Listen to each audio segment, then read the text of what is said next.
Oh, hello. Didn't see you come in. As you can see, we're just catching up on our Utah counties histories. Emory County right here. Tooele, just lots to learn about and happening. We'll go figure out where all that radioactive waste is going to go. True. Well, welcome to the 4th week of the Utah legislative session. I think we're in the 5th week. Wow, time is just flying. Yes. Good or bad, it's almost over. All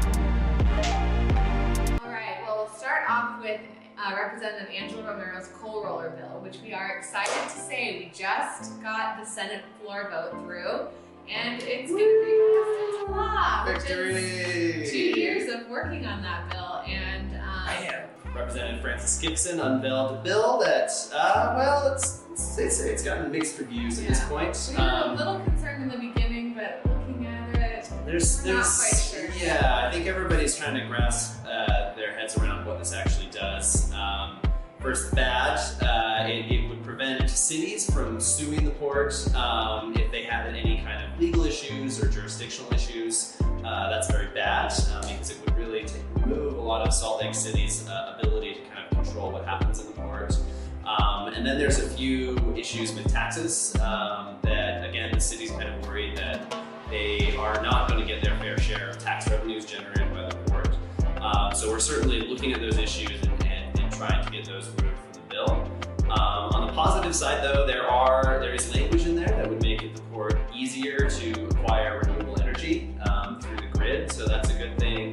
And then there's a few sort of vague language about sort of air quality, environmental concerns. But this is kind of in early stages. I don't think anybody expects the bill to stay the way it is.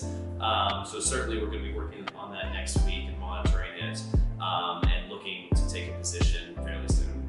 I think one other thing that it does is create this idea of what they're calling a hub and spoke model, which would actually potentially push some of the truck traffic and rail traffic outside of Salt Lake. So it really is emphasizing more this is a Utah Port Authority rather than just a Salt Lake City-based project. So in some ways that could also be positive for air quality. Yeah, because that would help mitigate some of the truck traffic that would be going into the port. So mixed bag at this point. We'll definitely keep monitoring the bill and just keep you guys up to date. So for another update, we've got Representative Joel Briscoe's Free Fair Days bill that we've been working on, and we're excited to report that it has gotten through its first of 4 steps. It was actually unanimously voted through on House Natural Resources, which is kind of crazy for any type of air quality bill to get through unanimously in that committee. So we're really excited about it. Just a reminder as to what Representative Briscoe's bill does. It creates a $1.2 million fund that would be a pilot program that extended over 3 years that would fund about 15 to 20 days of free fares on UTA. There's 2 bills, one that would provide about $6.2 million in grant funds to energy storage research projects throughout the state. Certainly kind of help accelerate the adoption, help kind of with the economics and costs. That has made its way through the process, and now we are attempting to get funds actually appropriated to the bill. And it's going to be close. We're not sure we can get the full $6 million, but we're hopeful we definitely can get some funds in there. Yeah.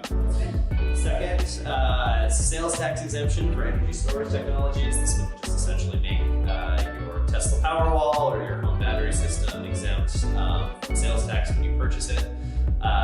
We sort of ran this bill at the beginning of the session and immediately got held because there's a big tax reform package happening up in the session. We've been working on trying to get a sales tax exemption in that reform package. We're running into a few barriers. Sales tax exemptions as a whole are kind of on the chopping block this session, and so they're really looking to remove tax exemptions rather than putting in. But the biggest talking point we have for this bill is that it's a fairness issue. All fuels used for electricity generation are sales tax exempt, and so we just feel it's a fairness issue. Energy storage should be included in that. We have another positive bill coming down the line. Salt Lake City, Park City, Summit County, and Moab's 100% renewable bill. If you guys haven't heard, those cities and county have put goals to go 100% powered by renewable energy by 2030.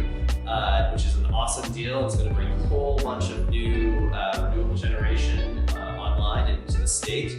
In order to do that, they kind of have to figure out how to allocate certain costs, and who's going to pay for what, and how the grid system is going to be set up between the cities and the rest of the state. Pretty complex stuff.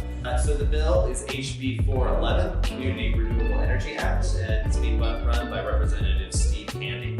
And the language just came out, like I was saying, and the bill's looking pretty good. There are some kind of nuanced things that we're hoping to get a little tweaked, but in general, there's a lot of support behind this. So next week, be sure to tune in. We're hoping to hear a little bit of an update on where the air quality appropriations are. The Executive Appropriations Committee is going to start meeting and really working out all of the different funding and budgetary issues, and hoping that we get some money for all of these awesome programs that the state's proposing. So that's next week.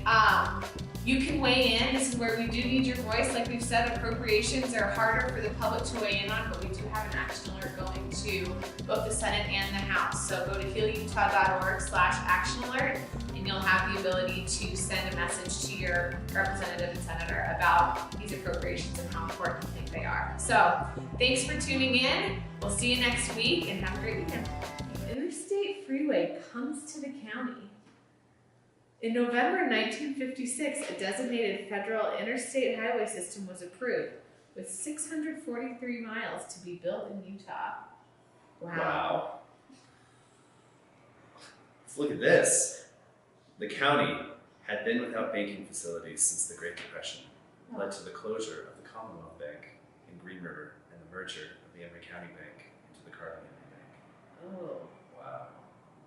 This episode of the Capital Report is brought to you by Merit Medical. Merit Medical is a customer-focused healthcare company that is innovating and delivering a diverse range of products that improve the lives of people, families, and communities throughout the world. Heal Utah business partners believe in the importance of our work, but their support is not necessarily an endorsement of any legislative or regulatory position taken by Heal Utah.